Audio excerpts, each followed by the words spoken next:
తెలంగాణ రాష్ట్రం రాకముందు వచ్చిన తరువాత కూడా మార్పు ప్రతి ఒక్కరి కళ్లకు కట్టినట్లు స్పష్టంగా కనిపిస్తుందని స్పీకర్ పోచారం శ్రీనివాసరెడ్డి అన్నారు. కామారెడ్డి జిల్లా బీర్కుల్ మండలం కృష్ణాపూర్ చంచోలి గ్రామాల్లో ఆయన డబుల్ బెడ్రూమ్ ఇళ్ల ప్రారంభోత్సవంతో పాటు పలు అభివృద్ధి కార్యక్రమాల్లో పాల్గొన్నారు. ఈ సందర్భంగా మాట్లాడుతూ రాష్ట్ర ప్రభుత్వం ప్రతి ఏడాదికి 15,000 కోట్లకు పైగా పెన్షన్లపై ఖర్చు చేస్తుందన్నారు.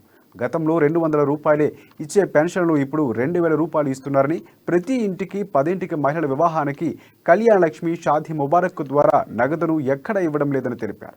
ఈ కార్యక్రమంలో మాజీ జడ్పీటీసీ ద్రోణవల్లి సతీష్, ఎంపీపీ రఘు, సర్పంచ్ బాబురావు, ఉప సర్పంచ్ నర్సారెడ్డి, నాయకులు, కార్యకర్తలు పాల్గొన్నారు. ఏ ఎమ్మెల్యే ధైర్యం చేస్తున్నాడు? ఈ బాధలు ఉన్నాయి కాబట్టి ఎంత కష్టమైతుందో నాకు తెలుస్తుంది.